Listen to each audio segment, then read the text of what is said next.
or what is inspiring you right now, musically or just like generally speaking? Like, where are you pulling from? What are you listening to? What's stuck with you? So literally every Friday, I'm a huge proponent of all the playlists. Like I do New Music Friday. Yeah. I do everything on Apple. Was it New Music Today? New Music Daily. Yeah. New Music Daily. I do just all the alt pop lists. All the Take a little look. I just browse everything. Like I said, I love hip hop, I love rap, I love Motown, I love jazz. Yeah. So like my moods vary, and I love that only because it makes the songs I write a little different. I feel like I'm swinging into like an Afro pop situation right now. Ooh, how do you feel about that? Man, it's just like this. I don't know if your viewers know the record Graceland, and Graceland was made by Paul Simon in like 84 or something before any of us were born. But like he was able to combine. He went to South Africa during apartheid, and he worked with the Black Mambazo choir, and they made this record that was just so good. Timeless piece of music. Him and this Black African choir, and it's literally one of the best records ever. Yeah. And I want to make a record like that. That's incredible. Both because it's awesome and because I'm from Nigeria and because I grew up in America, and there's just like a lot of my heart that is everything about that, like Western and African and American and tribal and classically oriented as far as playing, you know what I mean? Yeah. So I don't know, I just feel like the combo of things is just always so good. 100%. So I'm looking forward to doing that. I want to know about how has gospel influenced your music and growing up in the church and hearing that, like these chords that we like intuitively have memories. How does that help you build your songs today, or even just play around? What I love about gospel is that it's an ear game. You know what it I mean? is. Like, I mean, yes, there are correct chords, but like there's also ways to just be yourself. Yeah. You know what I mean? So I remember a friend of mine would say to me, find a melody and reharmonize it 19 different ways. So let's play with Happy Birthday. Like the Happy Birth, that one? Nah. Or like regular? Stevie already did a good enough job. We're not going to mess with that. But like if you do Happy Birthday to you, Happy Birthday to you, right? So if we do, right? Yeah. Etc. Right? That's it's also the normal. those notes in the middle that you're it's the stuff in the space. Yep. Okay. So do down, right? Do down, down, right? Just that alone, I could go, and I could, right? I could stretch it even more. Happy birthday to, hey, you know what I mean? And then I could go, happy birthday to you. You know what I mean? Ooh, That's more jazz, right? Happy birthday to you. Happy birthday to you. I could go to you or to you. You know what I mean? Ooh. There's like myriads of things you can do. And that's just the freedom of being able to think of things and not going, well, that's technically not correct. I know. You know what I mean? So it's just like the freedom of being unconcerned. You know what I mean? You're just letting it flow. Just letting it happen. And eventually you kind of learn what you love. Like I have my bag of tricks. Yeah. You know what I mean? And everybody does. And that's awesome. You learn kind of your own language that you work in. It is like your own language and your own way of telling that story too. And, you talk about the Paul Simon record and drawing those tribal influences too. And I want to take it to your project. Come on. My Tribe. My Tribe. Gotta do that little segue right in there. Hey, well played, Can sis. Can you talk to me about that? First off, just the project, it feels communal, if that makes sense. Like I can tell that that's what you're trying to bring out of it. How far into even making the project did you come up with the name and decide that's like the story you wanted to tell and the direction you wanted to go in? Or did it come together as it does? I feel like that's always been the story. and the direction, my first record needed to be something like this, right? Yeah. It came together just because I know that song came to me, to us, Yeah. and I was like, wow, this song's really special. We recorded it and we sent it in to the powers that be, as we do, and it got immediate attention, and we were like, okay, something resonates with this, you know. It got to a Coke commercial, this global giant Coke commercial, and Crazy. it's insane. How'd that feel? Amazing. That's a crazy moment. It's like to be validated by the most recognizable brand. And you didn't in expect the world. that when you were making. Zero. That's crazy. I think a lot of people that do sync stuff, they'll tell you when you try to chase a sync, you never get the sync. You just have to write songs. That's so life. You know? Like, that's Yeah. real. Don't be so thirsty, man. Yeah, Like, it just calm comes. down. Relax. Let it be and let it come Yes. to you, you know? Yeah. So that feels like that, but that song became super special just immediately.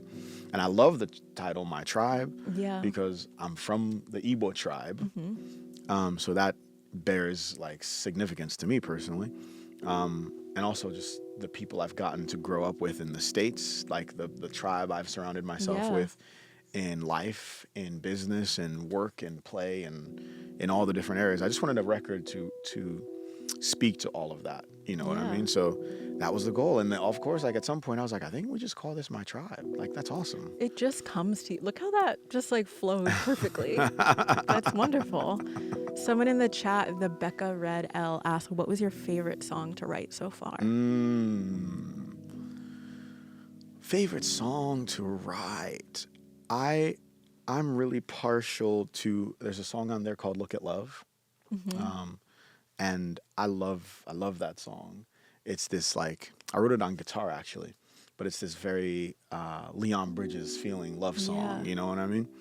And I love timelessness, you know what I mean? Yeah. So I love songs that are just like forever relevant songs. And I think like I've always wanted to make the kind of music that had that quality to it. That was of just like forever relevance. Like if someone puts on a Marvin Gaye tune right now, we'd be like, oh, this hits hard. It always still. does. You It know? always does.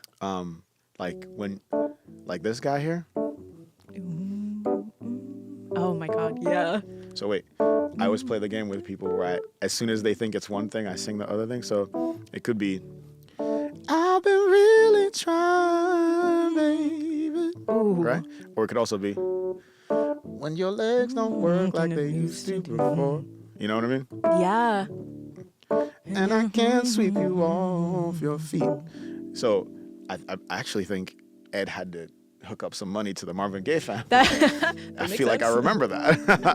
or even when Sam Smith did Stay With Me. Yeah. Right? 'Cause you're all I need. This ain't love as plain as day. Right?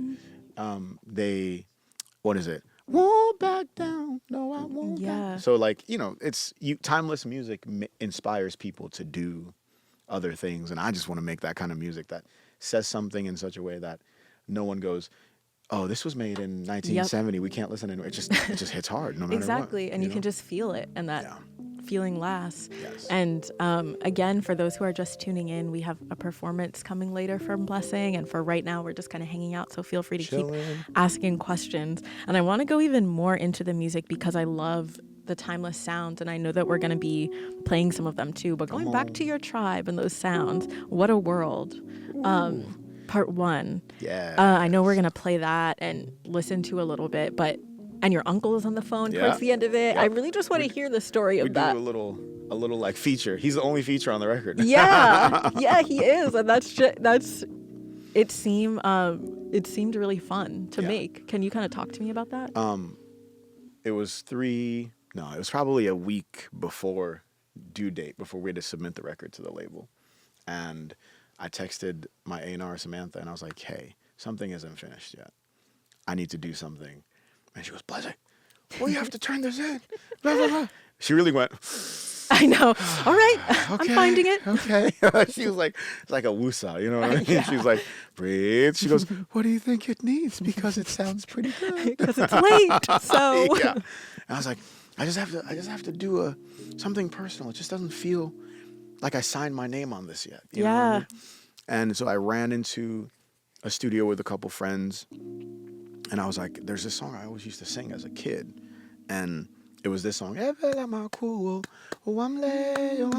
what I mean? And I was like, I'm gonna record this and just like explain how this song made me me. And really, it's like a microcosm of Africa, you know what I mean? Yeah. Of Nigeria, of the Igbo people, which is just like, this song is like a philosophy lesson, you know what I mean? Yeah. And I grew up listening to it, and it's been kind of, it's in you so deep you don't even realize it's there. But it, like, the point of the song is to say that everybody has cried tears of the world. You know what I mean? It's like Yeah. good and bad, indifferent, happy, sad. Like, in the verses of that song, it says, if you win the lottery, right? You go, oh, that's mine. I won that. I did that. That's my money. You know what I mean? But also, if you, the next day, if you're homeless, you have to own that in the same way. Like, Yeah. oh, shoot. Okay. Well, one day you win, someday you Just lose. kind of And accepting what is. there's this like stoicism about it. You know what I mean? Where it's like, okay, but then in finding that kind of peace, it makes you actually a happier person. You know what I Yeah. mean? To be like, things will come as they come, and I'm Yeah. just gonna accept it, right? And do with it the best you can. And that's really the whole premise of that song. And like my culture's thinking is like, hey, there's nothing's in your control. Yeah. Right. Just So kind of is what it is. right, control is just like this great illusion we have, that we think we have, because you're walking down the street one day, and the next day, like, you literally get hit, God forbid, by a car. You know what I mean? You didn't do anything Yeah. per se for that. But that's the way of life. You know? Yeah. Things Or kind of you're happen. walking down the street and you look down and you find $100 bill. Like, you Yeah. didn't do anything. That's a thing that happened. You know, so it's the attitude of accept what happens and what is, and then move forward from that acceptance is kind Yeah. of the point of that song, and the point of how we operate where I'm from, you know?